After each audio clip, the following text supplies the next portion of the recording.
But I'll start off with the Minister of Health, the Honorable Ngamije.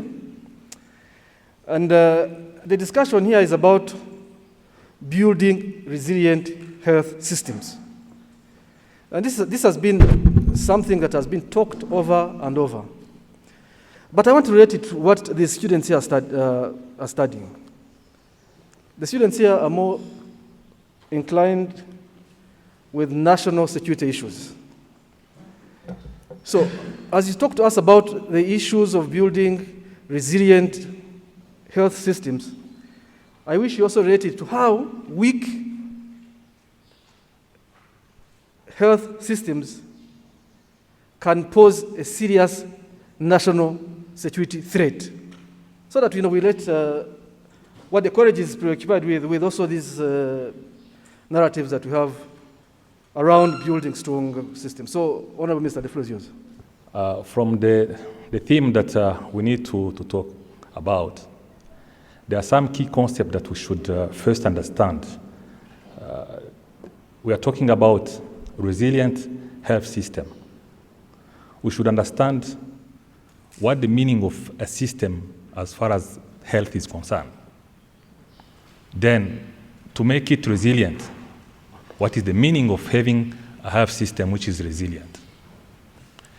Having the health system or understanding the system in health sector, there are some people who can probably think that a system in health is just a network of hospitals and health centers and community health workers. This is just a portion of that system. We should first agree that it's a system. If it's a system, it means it's a complex interaction of different components to make it a system. At least for our country, and it's valid for different countries. Our system is composed with different structures and institutions. Among those institutions, we have an institution at the central level, like Rwanda FDA, Rwanda Biomedical Center, the Rwanda Medical Supply Agency. We have a Secretariat of Human Resource for Health, and then we have a network of health facilities from the referral hospital to the community health worker. Means 7 referral hospitals, 50 district and provincial hospitals, more than 500 health centers, and more than 40,000 community health workers. This is the network of health providers composing that network. Having those components, then you understand the meaning of having it as a system. These components should interact to deliver. This is the first element. Institutions composing the system. Number 2, we have actors. You might have those structures, but you need actors in these institutions. So those actors are physicians, nurses, epidemiologists, data sciences, supporting staff, all of them. Means behind actors, you should understand the concept of quantity and quality of those actors. And then you have, of course, leaders of the sector among actors.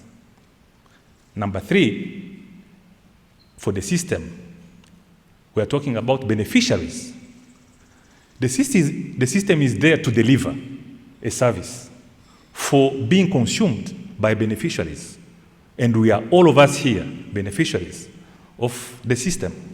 As Rwandans, as any person who is in Rwanda, even foreigners or neighboring countries, they are somehow consuming what the system is able to deliver.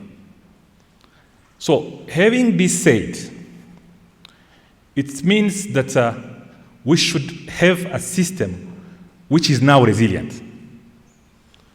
For the system to be resilient, it means the system should be offering continuously services or offering its core mandate, even in pandemic situation. If we can demonstrate that Rwanda health system was able to avoid disruption of services during the whole year and half of COVID-19 pandemic, then we can say that the system was resilient. And then we should understand, if this is the case, what are contributing factors to have the system continually delivering services despite challenges we faced with COVID-19. I think I'm not in good position to score it.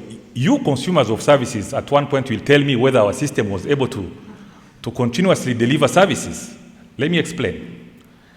The mission of a health sector is to provide health services, understand health promotion, preventive services, curative services, at least at the operational level.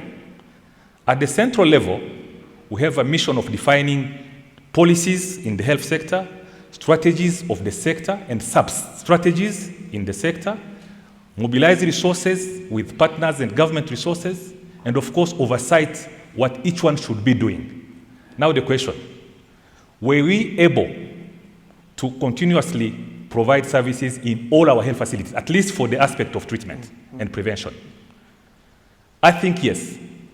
We're able to continuously provide health services to our citizens. We never closed any hospital. We never had shortage of essential products like drugs, vaccine, reagent. We're able all the time to provide those services. Just to give those examples that the system, in my view, was able to continuously providing services during this hard time that we had with COVID. I'll still give you 2 minutes to continue with what you're telling us, yes. Okay.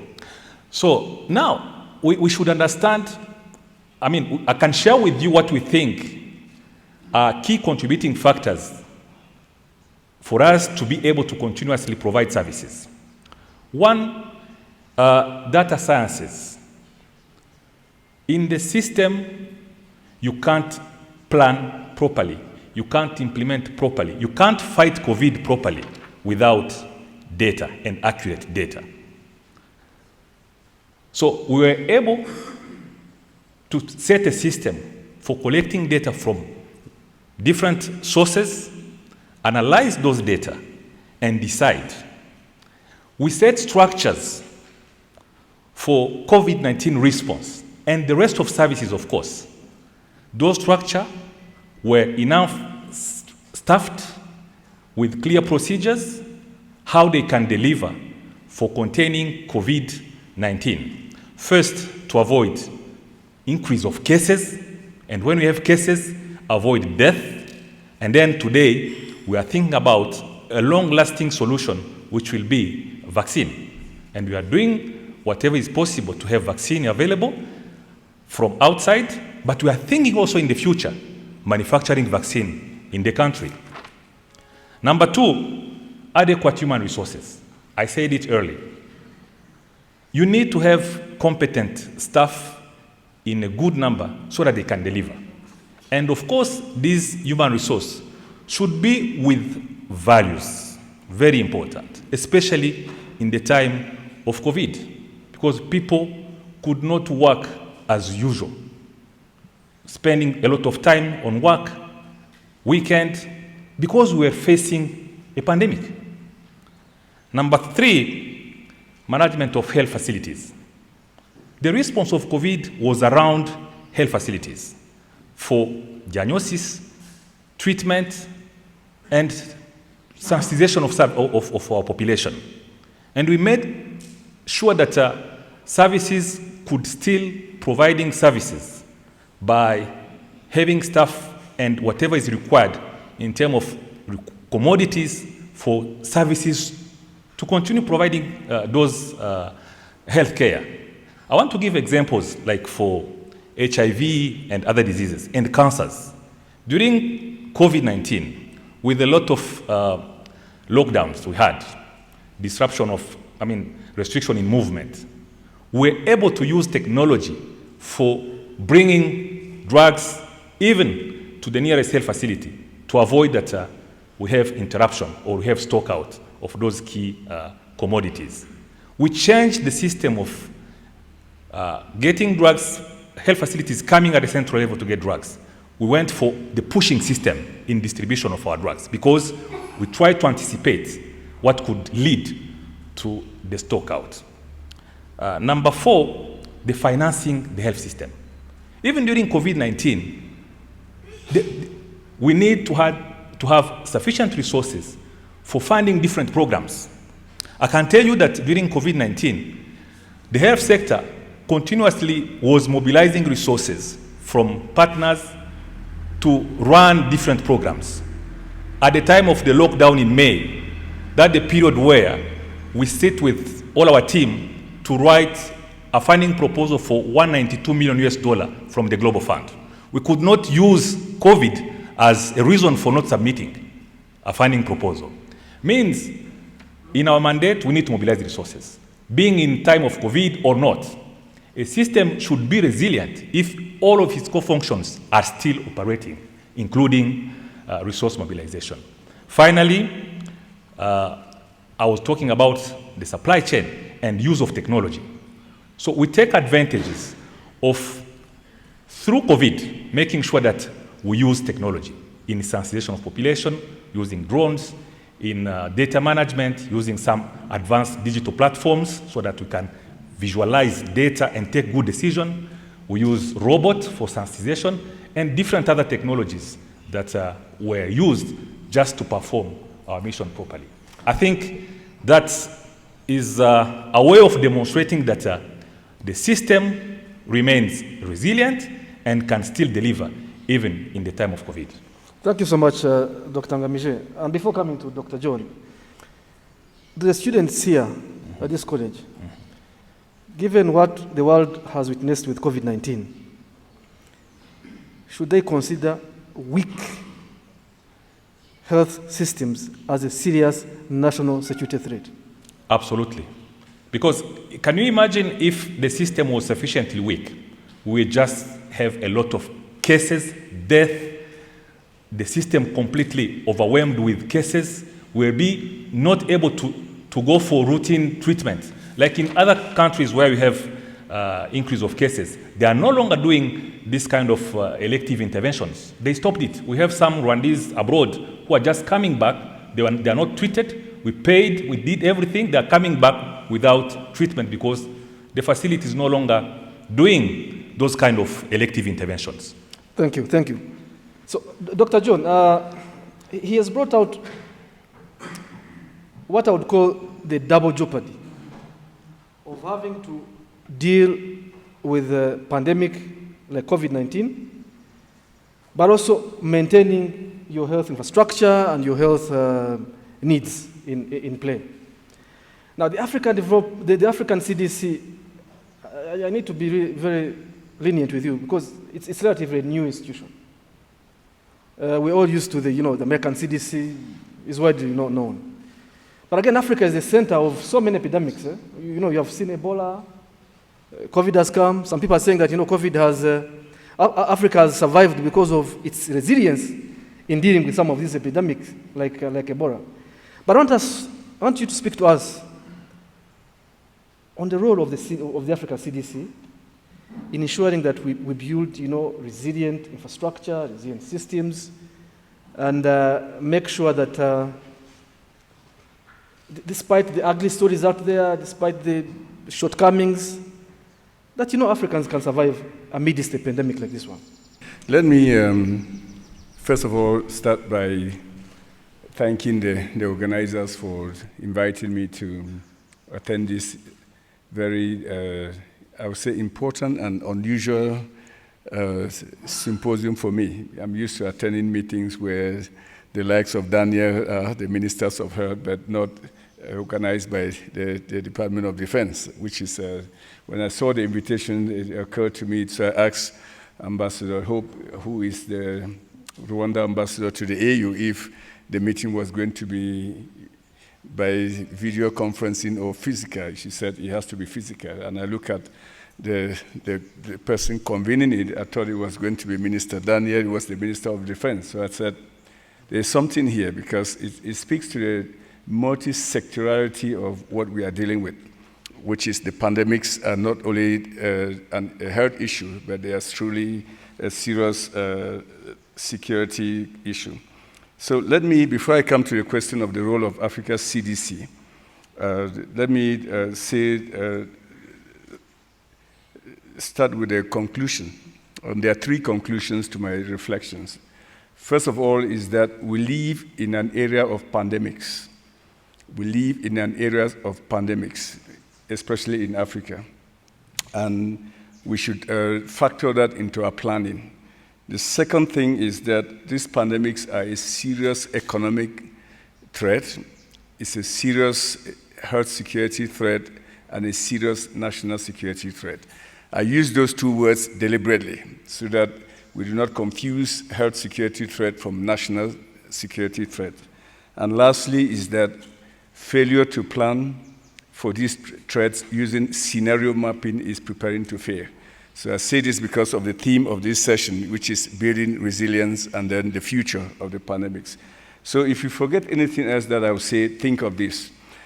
But that is a good segue to say that we must act collectively because these threats are not going to be localized, as we have seen. And they are either regional threats, they morph from within the national systems and then become regional and then global very, very quickly. We saw how COVID started in December of 2019, like a little fire in Wuhan. And it's not because of lack of surveillance systems. We knew exactly what it was. I remember writing a commentary in Nature Medicine in January of that year, watching what was going on in Wuhan, and I said, we are going to be hit as a continent. And at that time, there were 200 cases in the whole world, 200 cases, and we wrote that. So the reason I bring that up is that I knew exactly what was going to happen, but I was helpless to do anything for the continent. And that is a very difficult place to find yourself in. So what does this mean for the Africa CDC? The Africa CDC, I've always maintained, is perhaps the greatest wisdom and vision of our head of states. The Africa CDC was born out of the crisis in West Africa, the Ebola crisis in 2015-16, where the continent watched what Ebola was doing, ravaging a whole sub-region in a very significant way, and the head of states gathered in Addis Ababa and said, we need to have a CDC.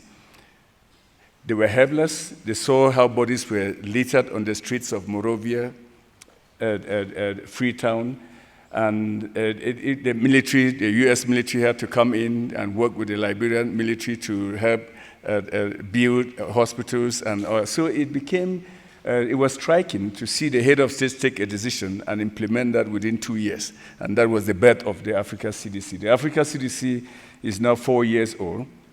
And I think COVID-19 has come in, and I was telling Sabine during the coffee break that it came in and made us adults when we were babies. I mean, they literally threw the Africa CDC into the middle of the fight and say, you have to fight this fight.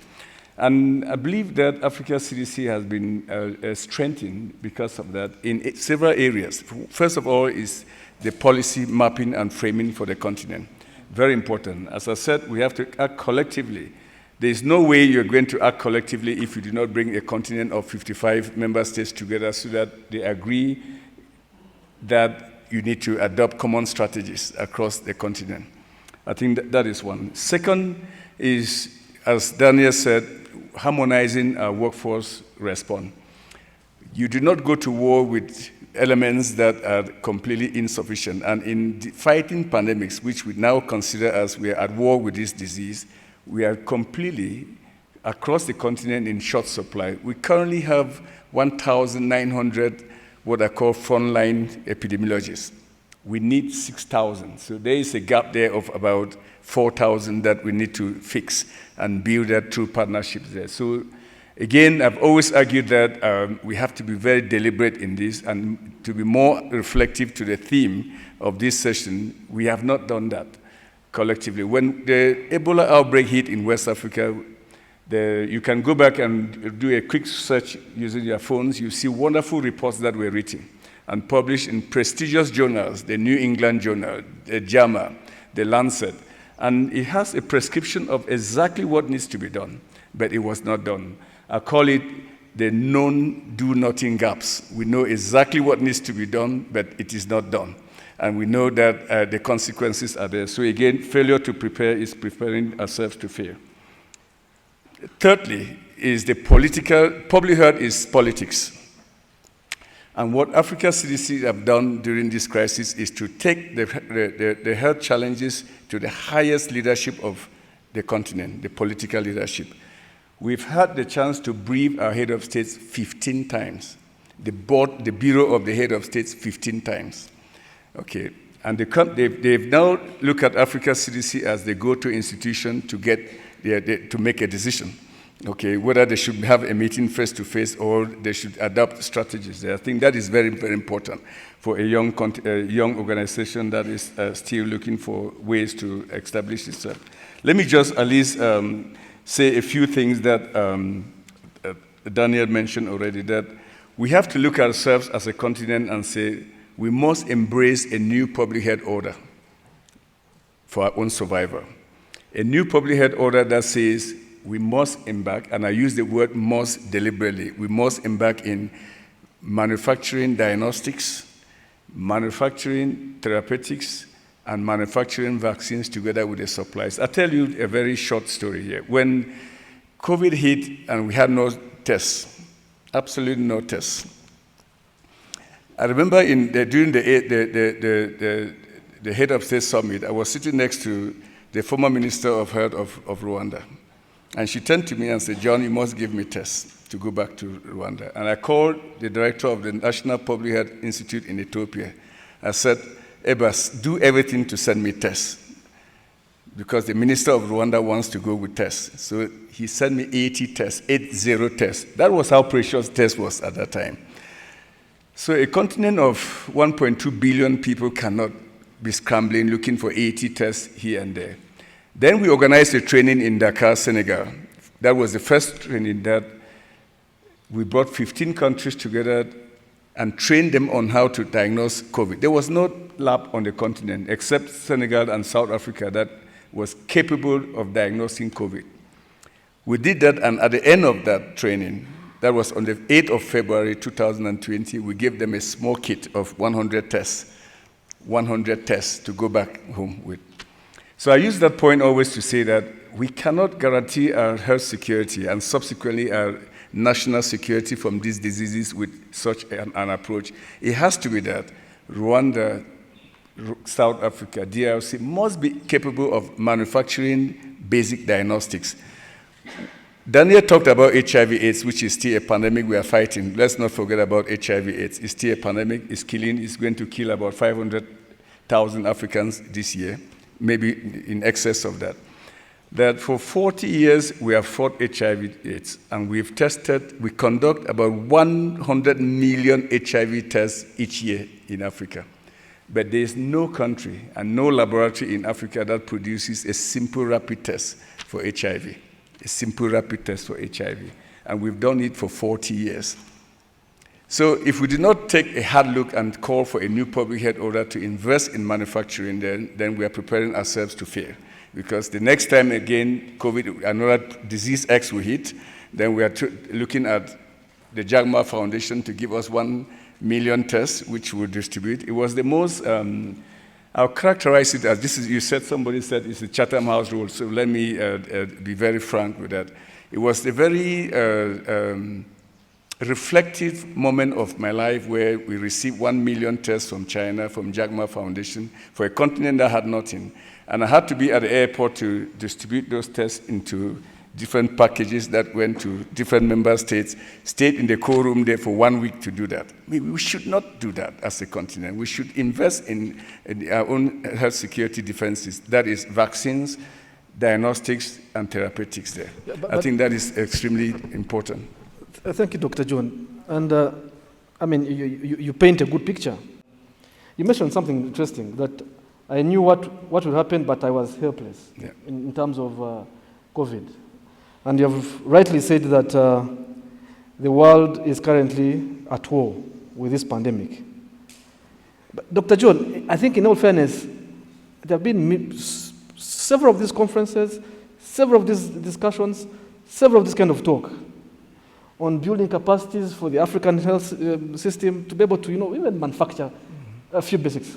So what do you think is a missing link? And where does the Africa CDC come in to fill the gap? I think your Africa CDC, because it is our continental body, plays a role of advocacy, identifying the problems and rallying everybody around that. And we've done that very successfully in at least two areas. One, in the diagnostics. We created what we call the African Vaccine Collaborative last year. And now there are 5 countries, I think, that are now embarked in production of diagnostics. Morocco, Senegal, Kenya, South Africa, Nigeria are now embarked in producing diagnostics and we are in the middle facilitating all of that. If you just recall, I think Minister Daniel will speak to this on the 12th and 13th of April. We convened a large meeting to discuss manufacturing of vaccines in Africa.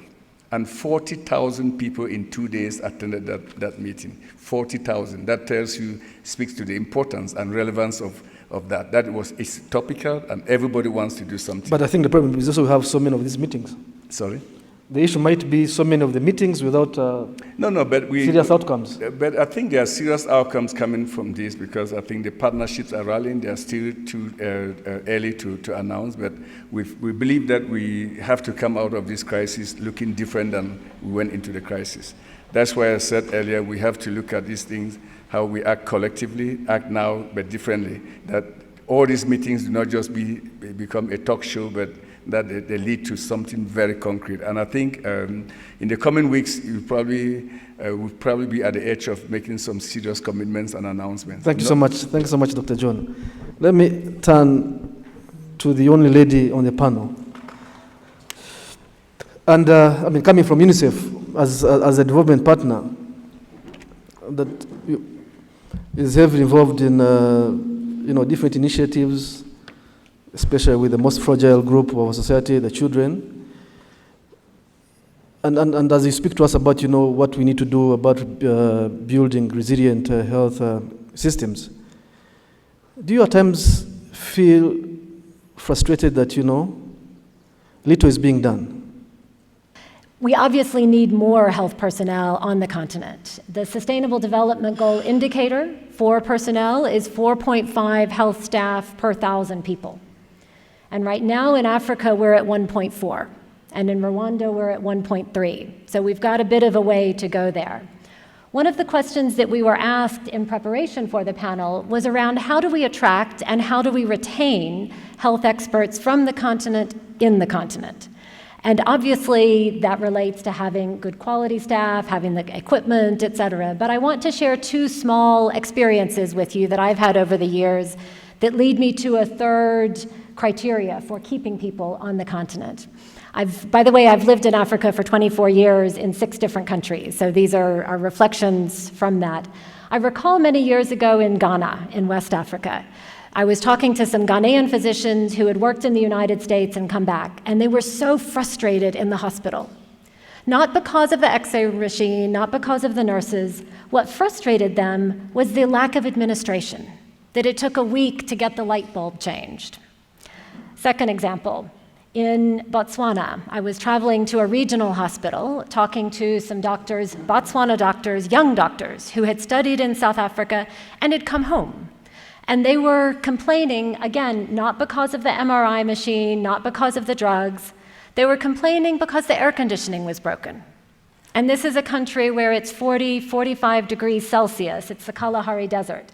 So they were honestly, and forgive me, this is a little graphic, but it's important, they were honestly worried about their sweat dropping into the patients on the operating table. So the message is retaining staff is not just about the health particular items, it's the other parts of the health system which are critical. I have a hunch this may not be such an issue in Rwanda, but because the topic of the symposium is Africa-wide, it's something to think about. I won't go into the diagnostics and the vaccines because that's already been mentioned very eloquently. I do want to mention also the investment that the Honorable Minister mentioned. The benchmark for a percentage of a government budget that is invested in health for a strong health system is 15% of the budget. And in Africa, we're at about almost 9%, and Rwanda at about 7%. So I'm making a plea for you, Honorable Minister. There's room to increase the budget allocations. There was an interesting mention of what happens, this was from you, Mr. Asimwe, when there's not a strong health system. And we saw that very much in Sierra Leone after the Ebola crisis, where child mortality went up by 20%, not because Ebola killed the children, but because the children could not get their vaccinations. Because when the children had diarrhea, they could not go to the health center because it was occupied with other things. And there was a third interesting observation that I want to share, which was, and this is some analysis from UNDP, teenage pregnancy went up in Sierra Leone by 65% after the Ebola crisis. Not because Ebola has anything to do with getting pregnant, but because the children were not in school, and so they were doing other things, the girls and the boys. Perhaps because of the economic situation, they were using other means of earning money. So there was a significant increase in teenage pregnancy. And I want to relate this to the issue of population in general. You know, on the continent right now, of the 1 billion that were mentioned, we have 600 million children. But by 2058, we're going to have 1 billion children, an increase of 400 million. And if you think about how, with that population increase, can we provide enough doctors, enough nurses, enough teachers, enough clinics, it becomes even more of a challenge. I know that teenage pregnancy is a significant topic of discussion in Rwanda. One sees it on social media, one sees it in the newspapers. And so I want to share with you a small experience from my own background that might be of help. And I know this is a sensitive topic and hard to talk about, but the health experts on the panel know better than I do how critical it is. When I was a teenager in the United States in the 1980s, we had the fear of God put in us about not getting pregnant because we had very, very high teenage pregnancy rates. 96 per 1,000 was the rate in the United States at the time. To give you a comparison, Rwanda today is at 41 per 1,000, so less than half the rate of the United States back when I was a teenager.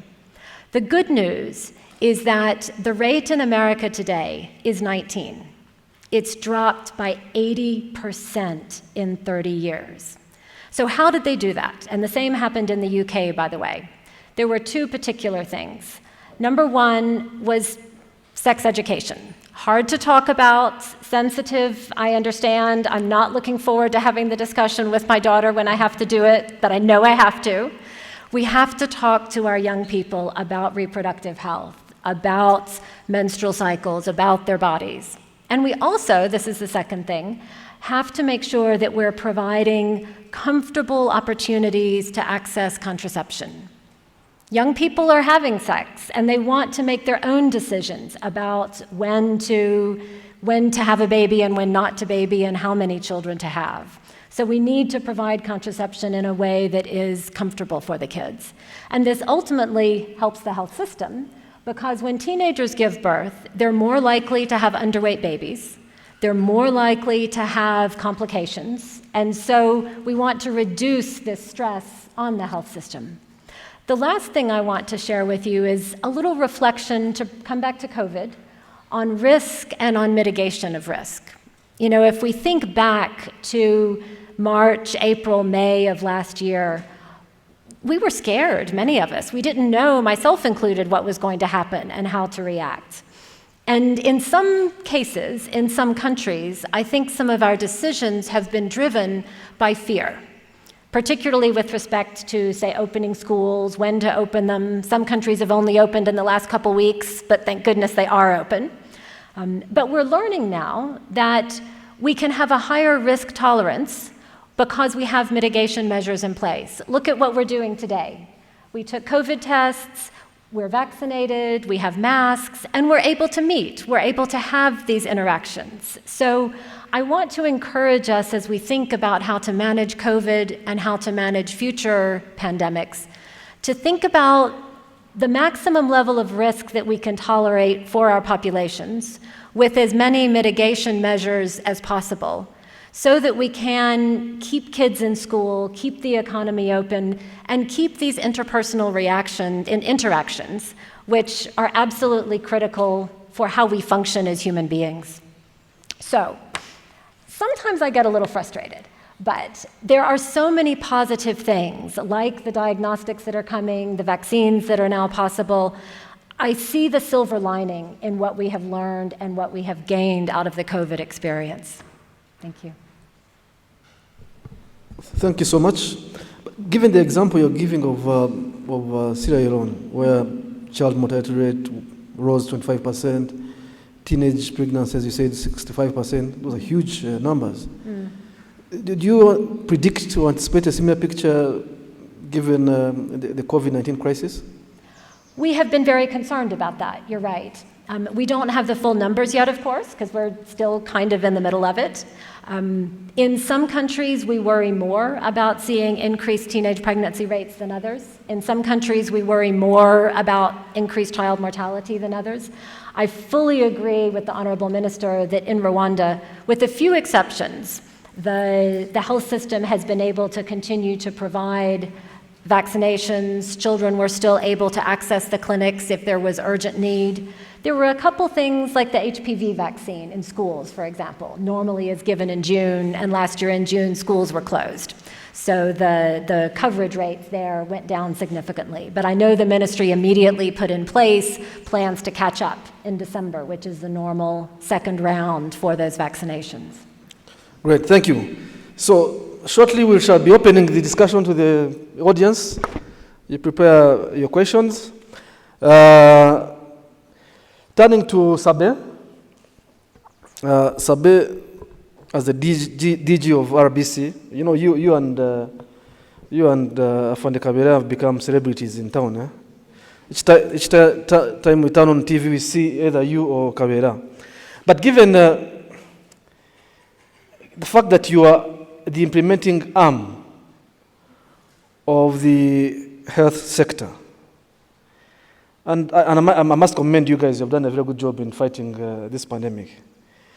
So, you can clap for them. I mean, they've done a good job. Eh? Yes, sir. For keeping us safe. Yeah, but I would want to, to understand your experience in the lessons you've picked from dealing with the pandemic, but also in particular the lessons that you learn that should help Rwanda in building strong, resilient health systems. Thank you. Good morning. First of all, I'm very happy to be on this panel because not only is it brings together health, security, expert partners, but it's a great opportunity to reflect on 1 year and a half in a pandemic. I want also to highlight that the success to the COVID response is not one person or a group of people's efforts. It's a collective efforts from different sectors. And it goes even beyond what we think as a response team. It goes up to the community and the trust that exists between the community, the leadership, the science, the security, law enforcement. So it's really a wide range of contributions, and that's how we can achieve a sustainable success. I want to first start by reflecting on something that it's a true story that happened when we started the first task force, command post to respond to COVID-19. And I'm going to tell you why I start with this element. There's one of our professors when we were back in school was saying the next world war will not be fought with guns and missiles, probably with syringes, with tubes and computers. And that time we didn't understand what he was talking about because we knew that there are many diseases around, there are many viruses, there are many technology, but He was referring to how humanity and the future will look like, and the different threats that are coming out from the lifestyle that we're living in, environment, and animals we're living in, what we normally called One Health. One Health is the disease that can be brought in by people, animals, and environment. That's the triangle. And COVID-19 is a great example of this connection between animals, that's where the virus came from, the environment. You remember the market where this virus came from, as Dr. John was talking about, and the people that are suffering and battling this disease. So now, understanding that can easily explain why responding to pandemics and reflecting on this is important to prepare for future pandemics. The first day we set up this command post, we went to the Rwanda Defense Force. And I want to highlight this because we've been invited here by Rwanda Defense Force in this particular forum to set up a well-structured command post to respond to COVID-19. That was from a National Steering Committee chaired by Right Honourable Prime Minister, and different ministers attended, including our honourable ministers who are here today. So that command post was built on the military organization and thinking and the strategies that has helped us to be where we are today. It connected the epidemiology, the speed, the precision, the organization, the discipline, and the efficiency that we've seen, although we are still at the war. But I want to highlight this because that is where the experience we have came from. So now back to what we've seen thus far. And Arthur, I want actually to highlight that I've been in interviews of RBA many times, so you were actually the only person from RBA to interview me because we shared all these experiences, and every day there was something new that we had to reflect on. First thing is the readiness, as Minister said. To be ready, you need to know, you need to have data, you need to have evidence. And the data to be available, there's a lot of efforts that to be invested in. And because pandemics doesn't give you time to wait or to plan or to relax, so that speed we never had before COVID-19, I want to acknowledge this, came as we respond. Because the needs was there, the pressure was really at the highest level, and you have to work towards that immediate need. I remember the first survey we had to conduct to know what is happening in the city of Kigali in terms of COVID, so that we inform a meeting that had to take place in 2 days. The minister asked us to do a survey of about 1,000 people and give result within 48 hours. We never conducted a survey in 2 days. I think the Vice Chancellor of the University of Rwanda can tell you, has been my professor of by statistics. All surveys we know takes months, even years. So a survey in 48 hours, a national-wide survey in 48 hours is something we never did before. But we have to do that, to try it, breaking the usual rules of research and science, so that we respond to the immediate needs that we had. That is the first lesson we learned from COVID-19, at least what I've been part of. The trying what seems to be impossible because you want to get the result within that short time. So now with COVID, we're no longer thinking about a survey of months or even waiting a distribution, deployment. Sometimes we talk within our colleagues that we've all become like somehow in a military style where time and speed matters a lot. Number two is the linkage between the evidence and decisions.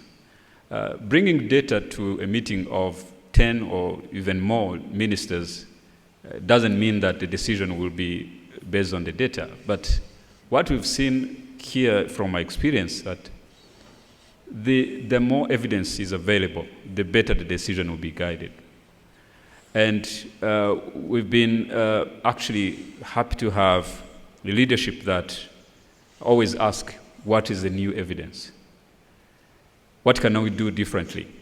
And that's where our scientific advisory group that we built, including different partners and organizations, has been very helpful, and always had to look at the data and bring the data for decision making.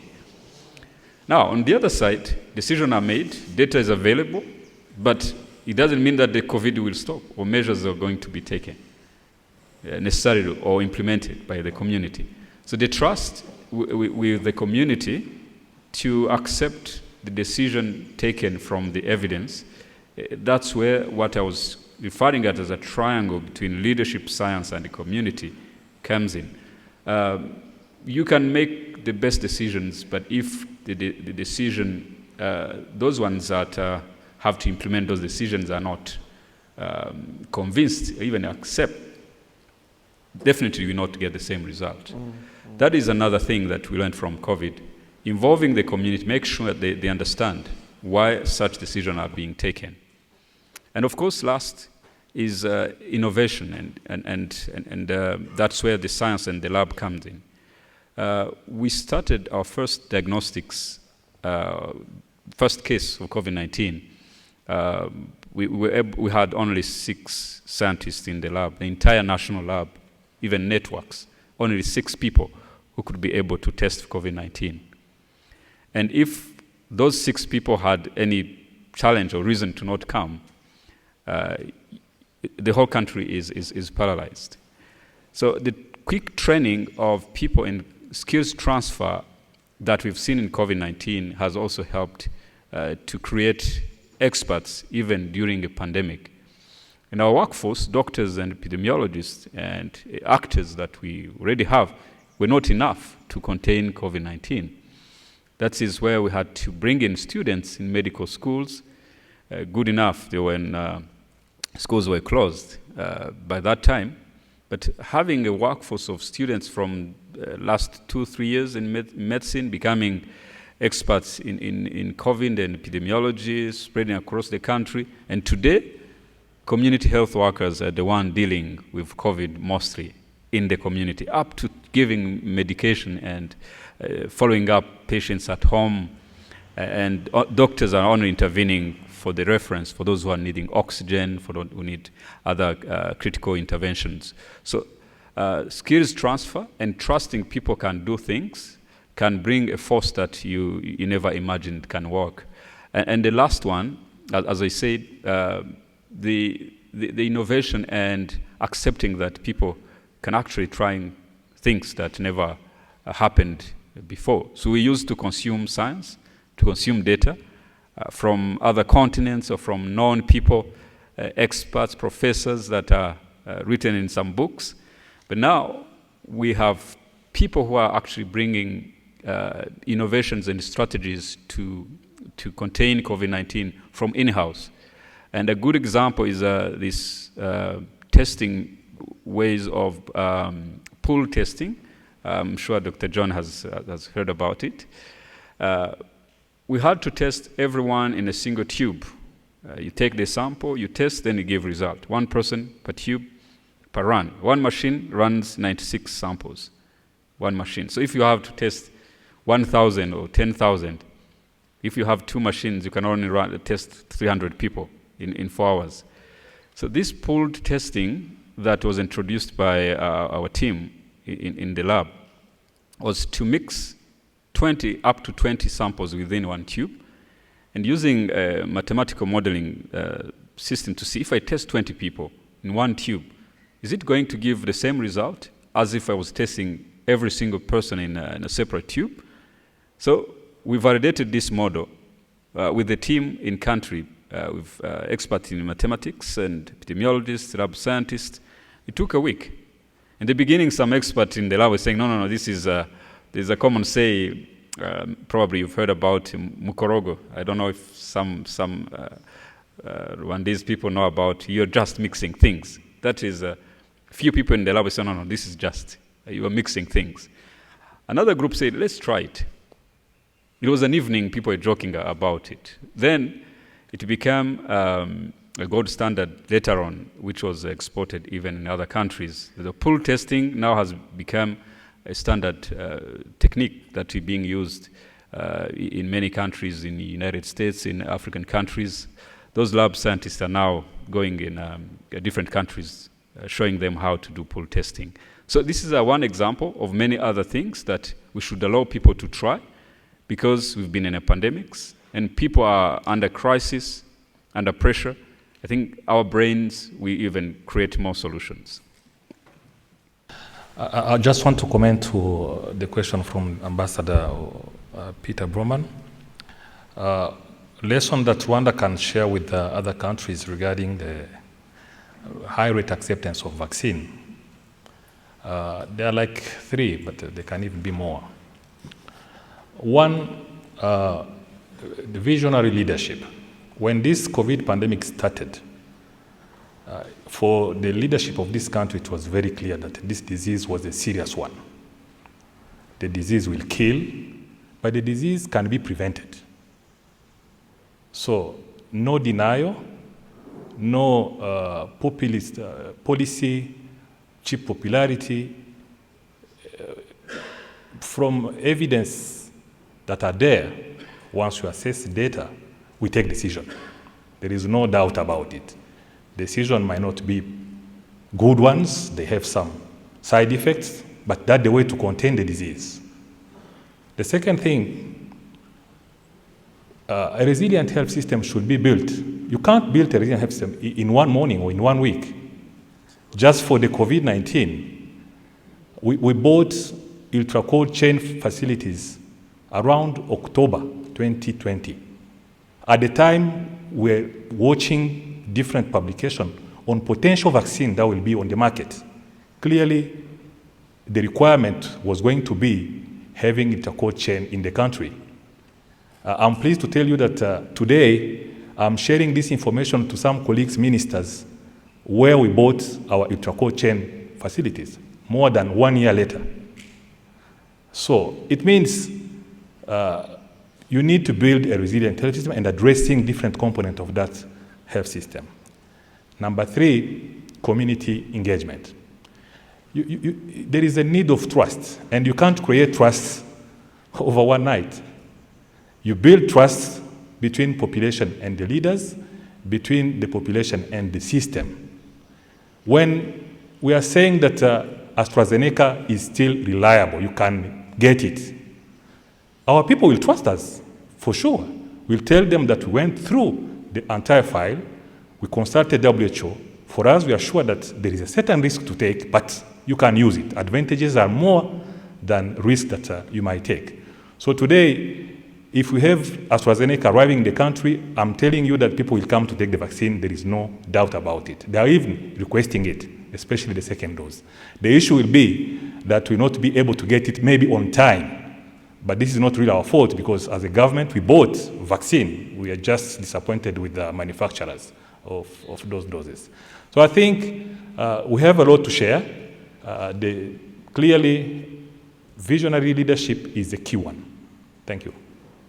I'd like to respond to 2 questions. First, the colleague from Nigeria. I'm glad you asked this question about culture and contraceptives, because it's an important one.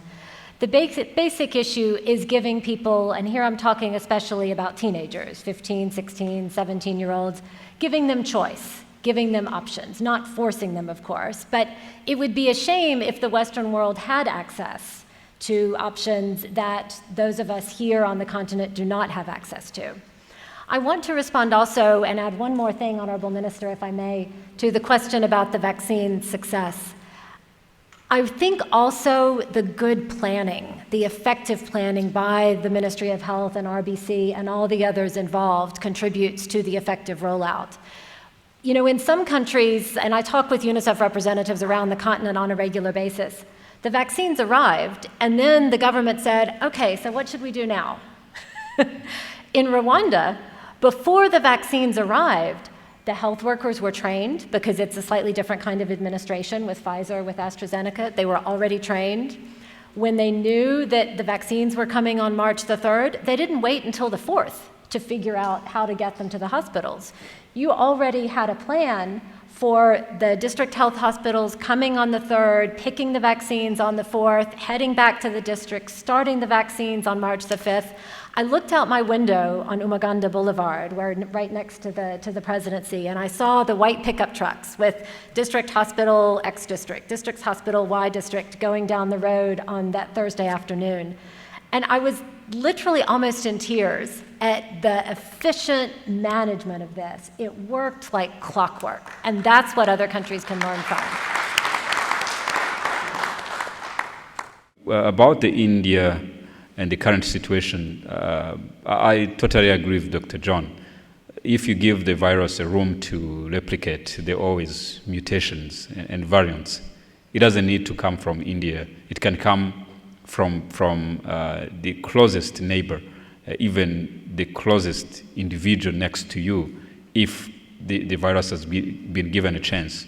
We think that the best way to fight and to control variants and COVID mutations is to avoid that the COVID spread. And whenever you see increase of cases, you cut the chain of transmissions. This is how the lockdowns are important, the masks, vaccinations. There are many ways to stop the spread, but it's not about a variant that will travel from somewhere, because it can travel from the next door.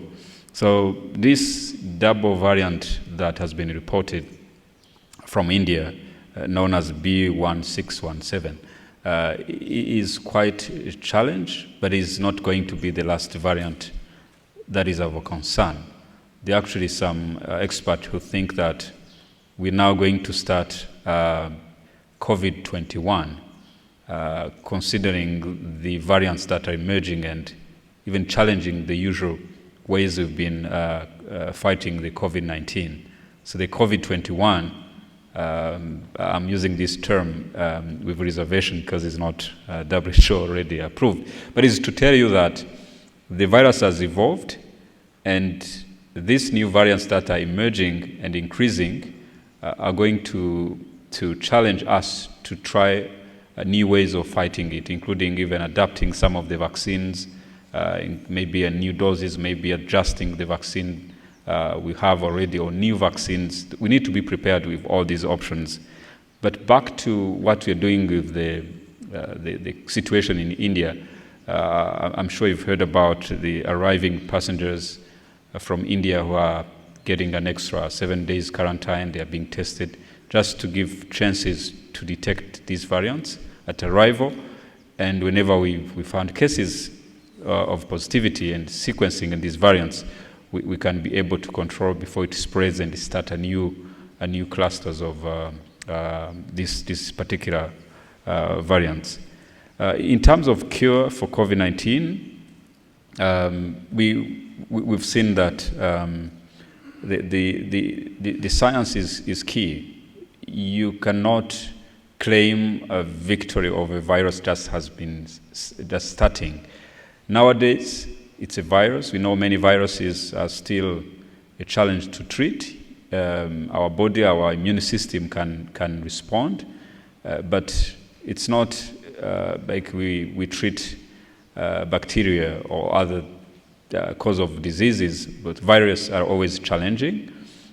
So the cure to viruses, generally it's our natural immune system. That's why vaccines are key. But treatment, antivirals that will eliminate this virus are still another area of discovery. So we don't see these claims. We've had many people coming to the ministry and to RBC saying they have discovered treatments. There are even some religious, I would say, individuals who were saying they can actually use some extra supranational or beyond medical areas to treat COVID-19. All these have happened to many other diseases. I'm sure you've heard about HIV treatment, people claiming to cure HIV, to cure even diseases that do not exist. So it's another fight. It's another area to invest in awareness, communication, because most of the people tend to believe on those claims that at the end our usual systems, or health systems may have to struggle to contain. So I think awareness, and our moderator is an expert in this field to communicate the right message through the RBA and the other channels.